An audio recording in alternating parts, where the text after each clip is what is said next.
Ramsbottom, an historic mill town on the Pennine Moors in Lancashire. Between 2000 and 2008, one of its streets was home to a family and their menagerie of pets, all of whom had moved up from the south of England. The house was lovely, just what we wanted. And the garden, you could put a football pitch in it. The Chorners comprised Dad Philip, I've got sticky hands now. Mum Audrey, Right, that's enough now. 24-year-old Emma, You only meant to have a couple of pieces, not the whole thing. Oh, shut up. 26-year-old Sam, Sammy! Sandwich. Oh, the carpet's soaked! terrier Jenny, She's disappeared in between her boobs, that's just wrong. and a cockatiel called Billy. Ow! It bit me! Get him. Move it. Us as a family, we're just caring. We're a close, very close family. Friendly, that's it. That's what we are, friendly. At first, the new family were barely noticed by locals, including Stuart Johnson, the ex-chair of the Residents' Committee, and the only one of their neighbours willing to be on camera. The first impressions of the Chorners basically was pretty quiet. They seemed to spend most of the time in the house. You would only see them getting in the car, going out shopping. But it wasn't long before the neighbours began to see a different side to the new arrivals. There wasn't a load of aggravation from day one. It was just incidents started building up over a period of time, and then you started putting two and two together.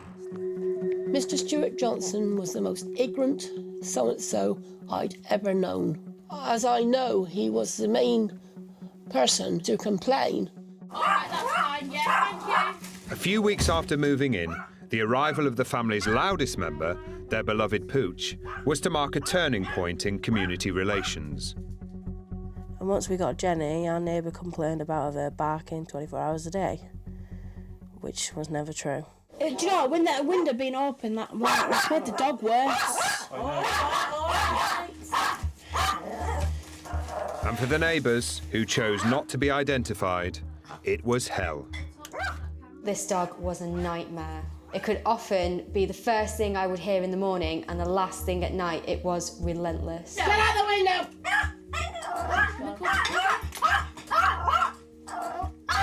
But clearly the Chorners had different priorities than worrying about their neighbours.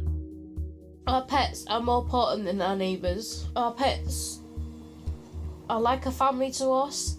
Equally, the neighbours' pets were proving a problem for the Chorners. Oh, I must have stepped in it. If you don't clean it off, you don't get your dinner. That means people don't pick up their own. Where's the vet wipes? That's disgusting. And do you know, one morning I got up, the milk was on the doorstep, and there's a dog up the road, and someone let the dog pee all over the milk. But according to their neighbours, the main culprits fouling the area were the Chorners' own pets. The dog poo, that's a load of rubbish, because when our dog does his business, we pick it up and we put it in the bin. That's where it belongs. I saw on numerous occasions the Chorners leading their dog in front of neighbours' houses just so it could defecate. There's a bit down here, it's down here. Ew. I never once saw the Chorners pick up their dog's mess. This is Jenny's poo. Jenny's a small dog. Jenny's poos are really small, yeah? And every time we used to go out on Ramsbottom, we used to get big on the floor. Jenny does a turd about that small. It wasn't just the Chorners' pets their neighbours had an issue with. It was also their favourite pastime. What am I thinking EastEnders, don't ask? I'm going to watch Supermarket Sweep, Deal or No Deal, fall in the bed, and then come dine with me, and that'll swing right round then till 6 o'clock for the news. Yes, television is my most important thing in life, because there's not much else I can do now. You see the Bruce on? Oh yeah. Is my Yours is light still on lit out? up. No, yours is still lit up. The TV would be so loud that, you know, The neighbouring houses could all hear the TV. Some people had to endure it 24 hours a day, 7 days a week. Fed up with the racket from the Chorners TV apparently blaring out constantly, the residents logged their complaints with the council. But one night, their next-door neighbour had had enough. We watched all the programmes and then we went to bed, and then about 1 o'clock-ish, we had a knock on the door. I answered the door, and the neighbour was on the doorstep giving me abuse and telling me to turn the TV down. There's a torrent of abuse and foul language, and they just didn't want to know. Well, I don't know how she made out we had the television loud that day, because it wasn't our television. That was just her imagination. I think that things escalated after that because they thought they were being picked on, and the incidents got worse and worse. Coming up, a Lancashire woman gets the shock of her life. God, what has moved in? And it's nasty between neighbours on one London street. I even bought some long nails that I put around his vehicle so he had a puncture. Back in 1991, Carol Gatenby and her family moved to a small town in Lancashire in search of a peaceful community. When we moved here because it was quiet, and it remained quiet. Absolutely lovely place to live. For the next 2 decades, life on the street was good for the Gatenbys. Neighbours keep themselves to themselves. We help each other if need be. But yeah, lovely place.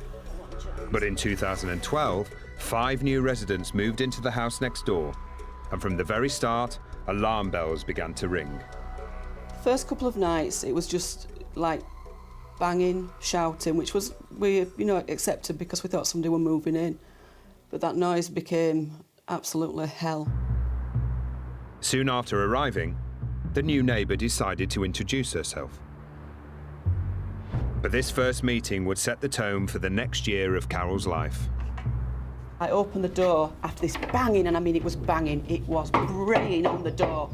And I looked and I saw this bedraggled woman there, dirty clothes on, and she just looked at me and said, "Do you know that woman next door at the other side of me? She's reported me to social services." And I thought, God, who is this woman? I've never even met her before.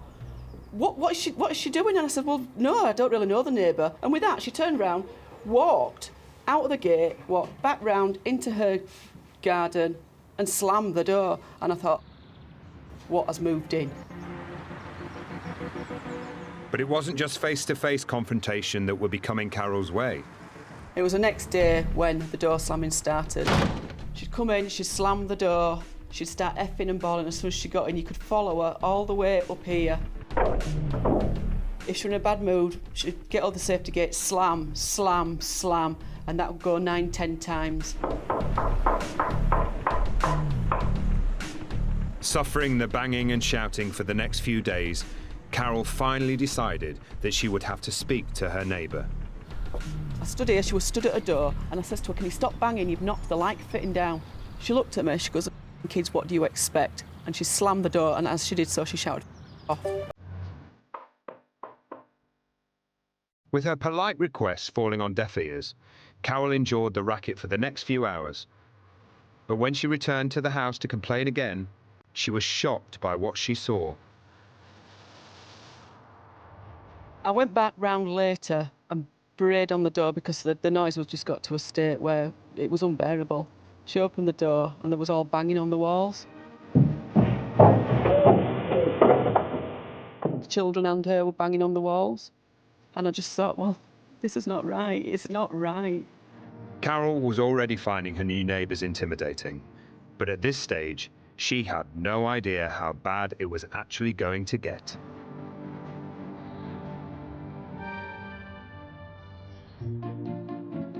For many families, owning the perfect home can be a pipe dream. But in South London, that dream came true for 68-year-old psychotherapist Annie Reed Henderson. This is my street. This is my house where I raised my 2 children. I found the house for my husband and I, and when I first saw it from outside, I fell in love with it. I just knew I had to have it. Over the years, Annie gave her home a complete makeover. After my divorce, I renovated the whole house. This is my kitchen. Everything's been redone, but my real pride and joy is my garden. I did things like I put nice doors in. I added me into the house. This painting I love, but it was the beginning of me changing. As you can see, I no longer have black hair. This is my spiritual sanctuary, and I find it absolutely wonderful when it's quiet. The peace and quiet was doubly important to Annie, as her home was also her place of work. I've been a psychotherapist for 24 years. This is my therapy room. This is where I see all my patients. They've been referred to me because I am a spiritual person and I have peace and serenity, and that's what I feel in this room myself. But in 2002, that would all change when a new neighbour bought the property next door.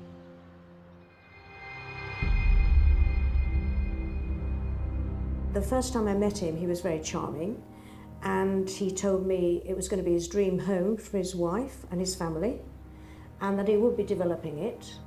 I thought, well, this is fine, you know, 18 months, 2 years maximum. Initially, there was noise, there was movement, but actually I embraced it as, you know, this is what people do when they develop their homes. Annie's home was no longer a spiritual sanctuary, as the extent of the building works escalated over the months. Can you hear that noise? There's been drilling this morning, and they'll be drilling any second again. There we are. More drilling. The noises I would hear next door vary from huge noise to just an irritating sort of fiddling around next door. And it didn't stop there. One day I had to sit in my car to make a phone call because I couldn't speak in the house. It began to affect her livelihood as clients were driven away by the noise. The most important thing for all of them, whether they're old or new patients, that it's quiet. And is it quiet right now? No.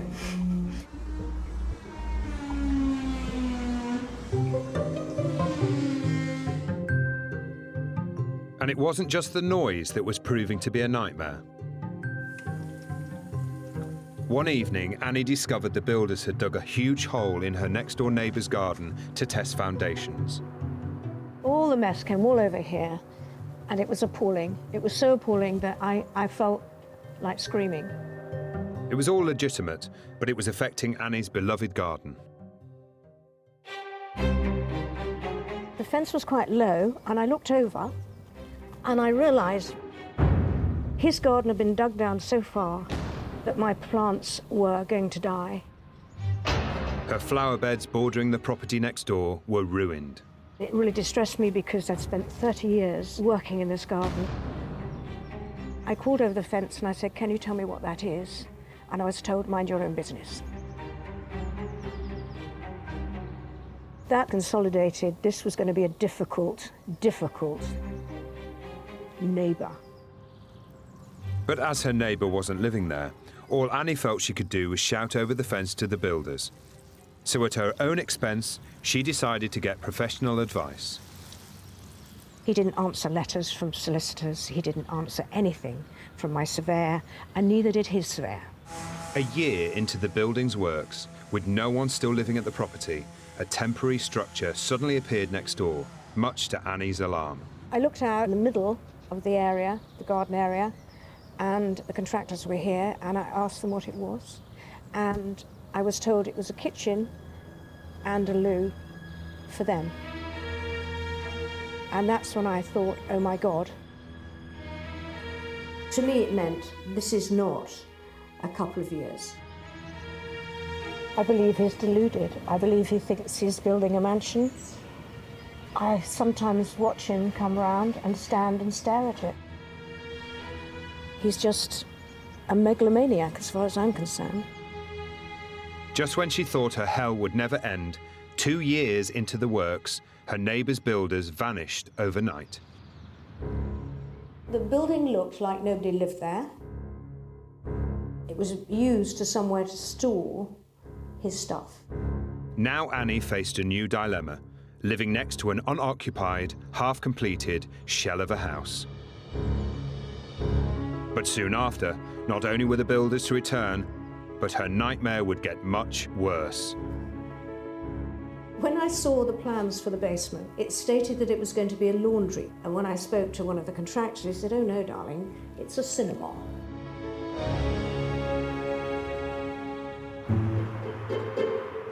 In a once peaceful community in Ramsbottom, Lancashire, the constant noise from the Chawner family's pets and TV had caused relations with their closest neighbours to disintegrate.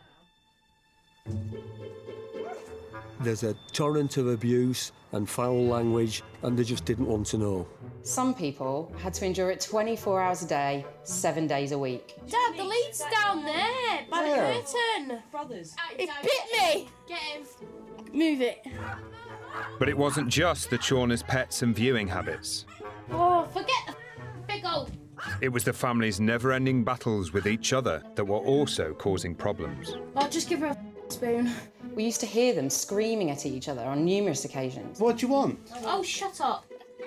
By 2007, there'd been over 500 complaints of noise and antisocial behaviour against the Chawners. But the family felt the neighbours were against them for another reason. In Ramsbottom, we were victimised. We're being called Teletubbies. Fatties, we've been called who eats all the pies. They made out that they were being picked on because of the size. What we do in our own house and how we lead our own lives is our own. Absolutely gorgeous. Over the coming months, the more the Chawners saw themselves as victims, the more they clashed with neighbours out on the street. Not only are these people nasty to each other, but they're also nasty to other people. Your children coming home from school and being pestered by the two girls. No, never. We've never, picked on anyone. We've never done nothing. Kept ourselves to ourselves. Yeah. Their neighbours disagreed. We got screamed at. They used to throw things like bricks out of windows. The police were called on multiple occasions regarding the screaming. We don't open our windows and throw bricks. That's just a load of lies. They're nothing like what people say they are. They do help people out. But this particular neighbour next door, she did not like us. I just don't know, she did not like us. As the weeks went by, the neighbours complained more and more to the council and the police, but the complaints did nothing to resolve the trouble, which now spread out onto the streets of Ramsbottom. Once I was walking home on my own when the Chorners' father drove alongside me. He swerved the car towards me, onto the pavement and trapped me. He lowered his window and swore abuse at me. I was absolutely terrified and broke down in tears after he drove away. I know what girl you're on about. I mean, that's more allegations. That's news to me. She got away with it as well. The lies. It just doesn't happen in normal life. Suddenly, it had gone from being a nice, quiet street, and there was all this going on for, month after month, year after year, as it was. They did everything they could to scare you and make you feel frightened. The less people on the street, at the time, the worse the abuse would be. It was terrifying. The dispute between neighbours was about to escalate and become physical. Well, we was walking our friend's dogs down the street, our older house, and we had this gang come towards us. About four pushed me away. They grabbed hold of you, yeah. They pinged me back. So, They started asking what my mum and dad's names are. yeah. They started calling our dog. I was across in my front room, and I heard a bit of kerfuffle outside. I looked across, and the two Chawner girls were stood here, right in front of the wall. As I walked round to the front door to come across and see what the trouble was, I heard a scream. She just punched me in the face, and I just got really angry. I'm not saying it's right to retaliate, but there's only so much abuse anybody can take before they reach their breaking point. The two Chawner girls were running up the road and the other girl was running down the road. Don't know if I was effing and swearing, but probably was. And I remember we burst through the door and I shouted at my dad. And when I answered the door, she was actually standing there with her hand over her eye and crying her eyes out. As I was walking up the street, Mr. Chawner had run down the street, straight up the path of the neighbour. He was hammering on the door. I thought he was going to knock the door down. I told the residents of the house to shut the door immediately. If I wanted him to hit anybody, I wanted him to hit me and not the resident. Busybody Stewart, who's on the committee for the council, actually come over and he actually said that Emma caused all the trouble, and he stood right close to me like he was going to punch me. And he put his fist up to hit me.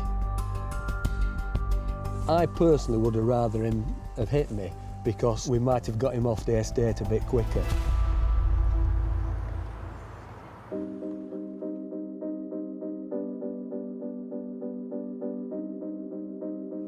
It makes me feel sick looking at it because I had to go through this and still get evicted from the house.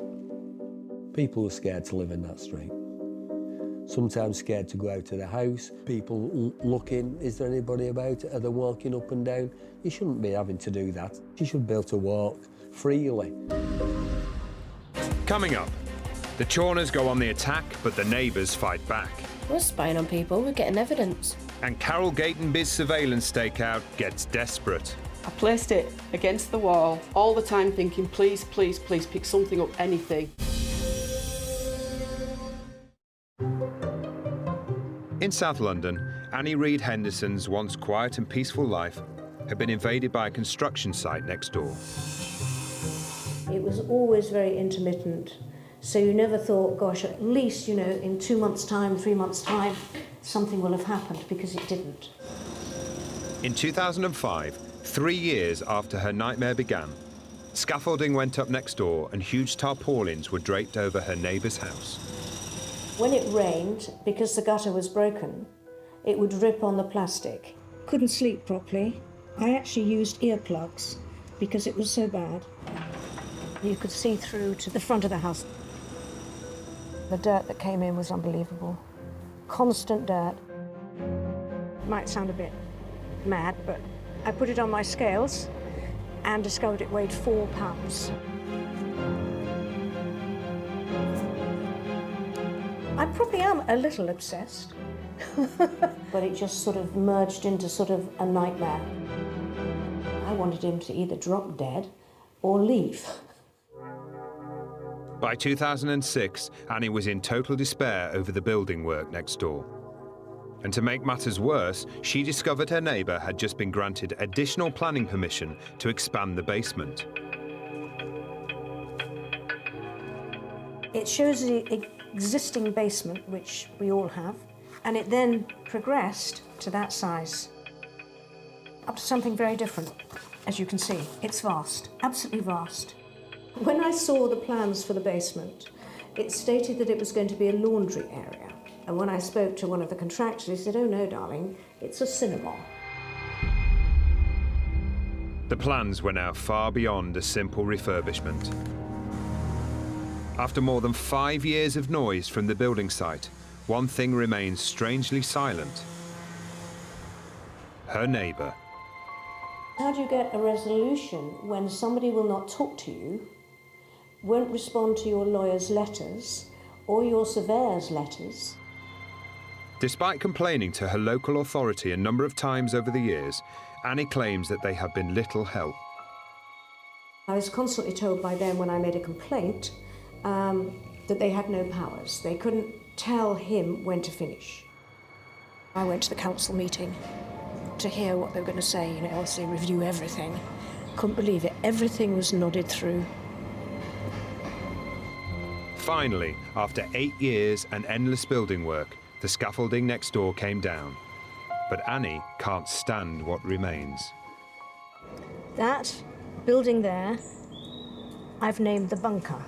It was attempted 4 times to get to where it is now. And frankly, it's hideous.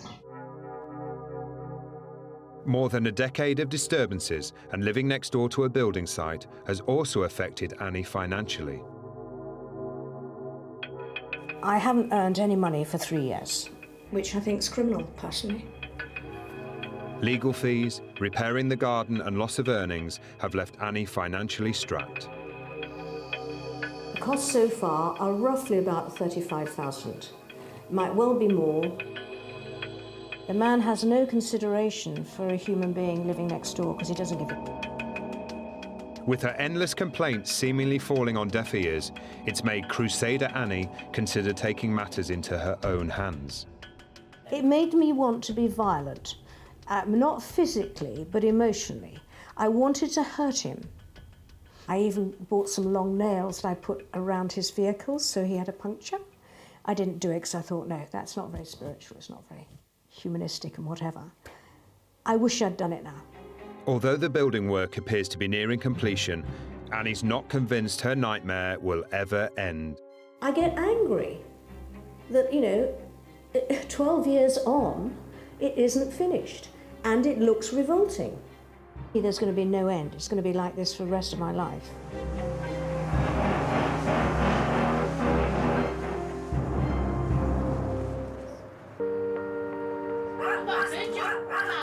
Oh, shut up.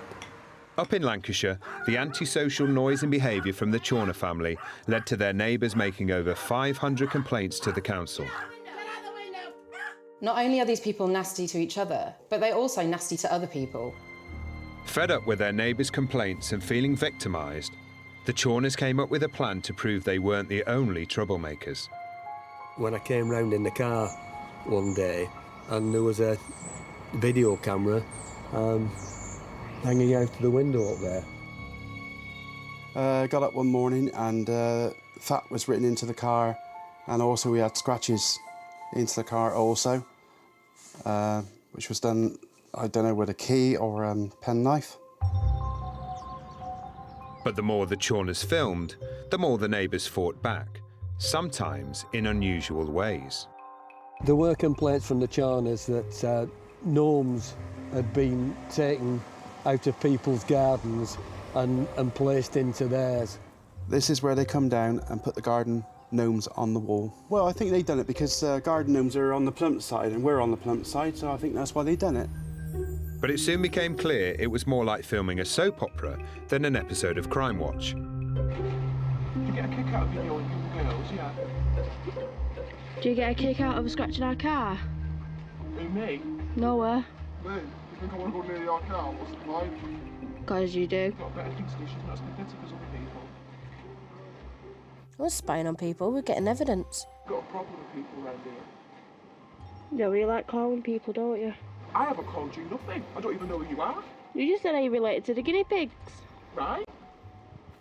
You could just be standing in the street with a group of people and they would suddenly be at their window with a camera in their hand for no reason. I don't want to use the word hate because I don't hate people, but I think they were so disliked it got that they were hated by people. But I think they were so disliked it got that they were hated by people. Loathed by their neighbours, it nevertheless took 7 years for the authorities to finally bring the Chorners to court. Well, we went to court and we had to admit to these allegations. The 12 accusations against the family included violence, harassment, damaging neighbours' property, throwing things out of windows, and noisy DIY at unreasonable times of day. One Christmas, they said that we was banging the wall. The Chawners came up with a bizarre defence for the banging. A story involving one of their favourite treats, a chocolate orange. I just told him in court that all we did was just bang the orange on the wall. Just to crack it, that's all we did. And that's the only way that I've ever known how to do it. To say that it was opening and eating chocolate oranges, well, it beggars belief, doesn't it? The Chorners claim their solicitor advised them to plead guilty or face immediate eviction. They were allowed to stay in their home on condition they kept the peace for the next 12 months. Dad, the lead's down there, by the curtain. We knew that it would only be a short time because we knew they couldn't control themselves for 12 months. And it didn't take long.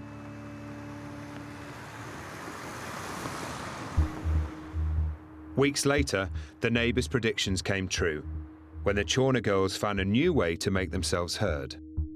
After the first court case, we stick together. We tried getting through it as a family. And my sister said to my dad and my mum, she said, oh, I like to go for the X Factor. At the time of the X Factor, there was a lot of karaoke singing. She was obviously doing a lot of practicing. The singing, again, went on till the early hours. I don't think that she ever grasped that she couldn't sing. Simon Cowell seemed to think as little of Emma's singing as the Neighbours. The budding pop star's auditions turning her into an infamous flop star. Maybe we were singing a few times there and again. Happy birthday and all that. I was singing. Can't stop that, can you? Following Emma's X Factor disaster, over the next year the council received a further 134 complaints about noise. And by September 2008, the family were back in court. They were served with an eviction notice. If they'd behaved themselves from the first court case, then they would still be living on the street. We put some stuff in our car, like our clothes and some quilts and cushions, my pets, and we lived in the car for 7 weeks. I'm glad they no longer live here, as they made our life an absolute misery. I wouldn't like to see anybody in that situation, but for all the pain that they've caused people, I cannot feel sorry for them, really. They might have been evicted from their Ramsbottom home, but the Chorners would soon have a new roof over their heads and new neighbours.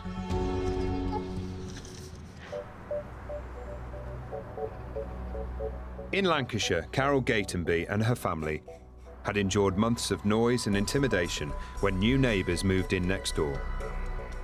The noise was just got to a state where it was unbearable. The children and her were banging on the walls. Little did Carol know, in days that followed, it would be more than just banging and shouting coming from next door.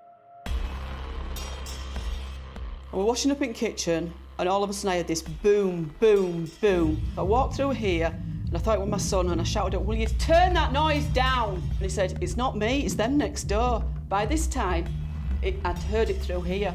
I come in here, the floor, it was vibrating. It was vibrating. You could feel it under your feet vibrating, the boom, boom, boom of the bass.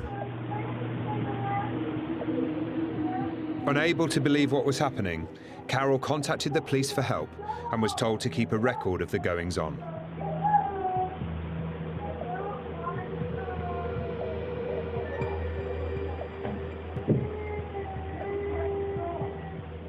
I think I started logging about 3 weeks after she'd moved in.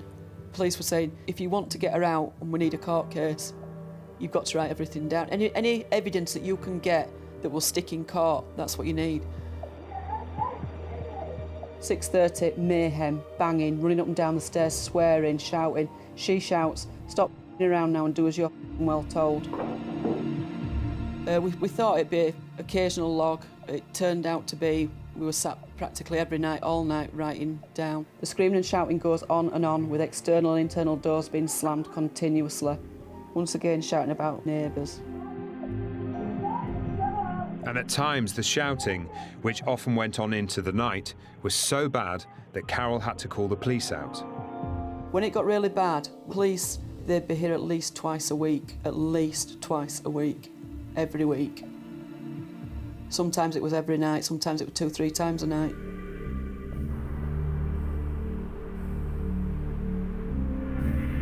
By now, 2 months of constant noise aggravation was taking a huge toll on Carol's husband and son too. It was affecting us really bad because the sleep deprivation was terrible. I mean, I worked, my husband worked. We was managing on, some nights we were managing on 2 to 4 hours sleep. From the time that she moved in, we didn't want to live here anymore. We got out as much as possible. We went walking, we went to visiting family. We had to lay in bed listening to her screaming and shouting and just hoping it was going to stop so we could get some sleep. It was like living in a war zone but not actually having the war in your own home. And not knowing you couldn't do anything about it, just report it. It got so bad, Carol had even started to consider moving. And in the days that followed, the disturbances got more menacing and more bizarre. Coming up, Carol's neighbour turns up the intimidation. I'd sit down in here just for a bit of peace, but then it'd start on that wall. And the Chorners make enemies with their new neighbours. She got a junction against us. It's all lies yet again.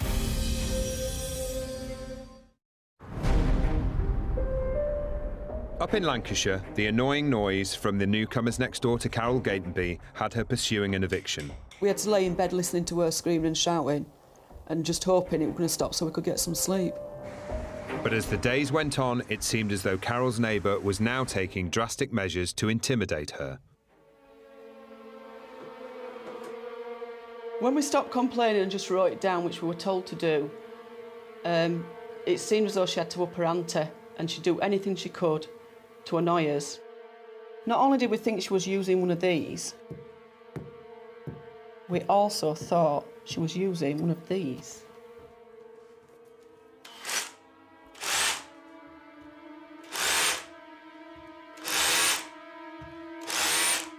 Despite telling the police she thought she could hear drilling and hammering next door, without evidence they couldn't act, and Carol could do nothing but listen in horror. On a daily basis, the noise was so bad. There'd be banging, the drilling, the tap, tap, tap, tap, and it got so bad that we'd have to move from room to room. Terrifyingly for the Gatenbys, the noises seemed to follow them around the house. I'd sit down in here just for a bit of peace, but then, once they knew that I wasn't in the room, I was in here, it'd start on that wall. Wherever Carol went, there was no escaping the torment. The abuse that came through the wall, we know where you are. We know where you are. So I'd have to go from here, I'd go upstairs, I'd close the door, I'd sit on the bed, and within 5 minutes, there was on that wall. There was nowhere in the house you could go. It was like our own prison. Our own home was a prison. Unable to escape the ordeal from next door, after 4 months in, Carol had recorded more than 40 pages of logs documenting her nightmare, which she sent off to the council. I needed to get as much information as possible because I always had that thought that nobody believed us because I wouldn't have, like I said, I wouldn't have believed me. And to ensure she was believed by the authorities, Carol came up with a plan to gather indisputable evidence. On one particular day, I was talking to a friend on my phone and she said, "What is all that shouting and swearing? Who is that? It's horrendous." I said, "It's not in my house, it's next door. This is what we've got to put up with." So we finished the conversation and I thought, maybe if she could hear everything that was said next door on my phone while I was talking to her, maybe my phone could pick that up and here, presto, we get a result. So what I did, I put the phone on record, I placed it against the wall, all the time thinking, please, please, please pick something up, anything. I left it and I left the room. Fortunately for Carol, her ingenuity paid off, and she proceeded to record every incident she could on her phone before sending them all off to the police. I felt relieved that at last there were proof that we weren't lying. After 4 months, she finally had enough evidence to bring about a case against her neighbour. Other people knew when they listened to that tape what was going on next door. In May 2013, her neighbour was finally hauled before a court, where she was given an ASBO, banning her from banging, shouting and upsetting neighbours. And it's only, to be quite honest, what she deserves, because she made our lives hell the time she was here. 10 months after the nightmare began, Carol's neighbour and her 4 children were evicted. And when the police came to inspect the property, Carol, curious to see just what she'd been living next door to, went in with them. And as the policewoman opened the door, lo and behold, what was there? Full view, a drill and a hammer. I was so happy that those were there, because that was what I'd put down in my diaries, and no one believed me that that's what was happening. Her neighbours might have gone, but with Carol and her family so used to the noise, it would be a long while before they could enjoy the peace and quiet of their community again. But honestly, it was amazing. And for about a week afterwards, it was strange, not hearing them kids' voices.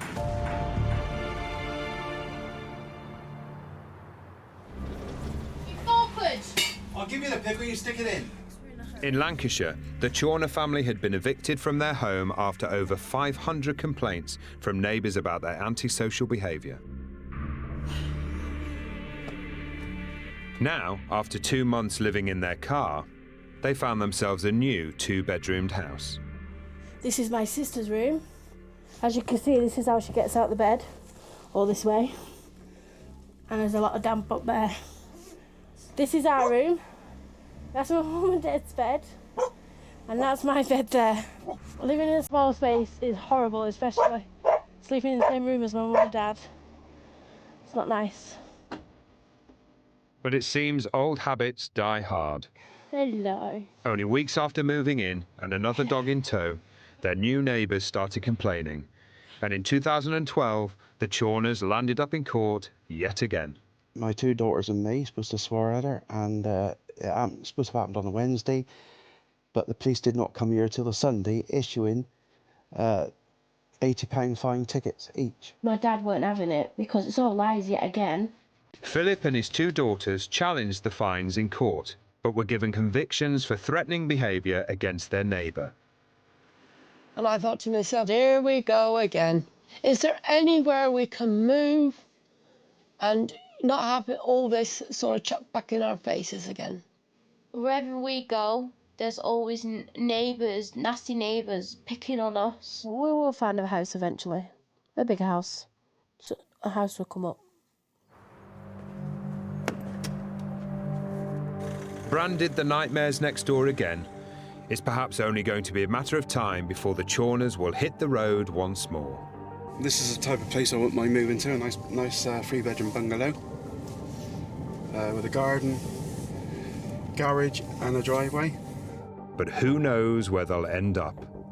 If you see a family that look like the Chorners coming down the street, looking at a house near you, phone the estate agent up and sell it as fast as you possibly can.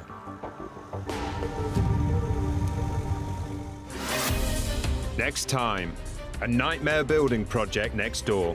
The workmanship is absolutely horrendous. He's threatened to blow our house up. A fight over land. I told them both to get off my property and stay off my property. And a community under siege. She's brought all this on this village. End of. I've always said that I would spend time in prison.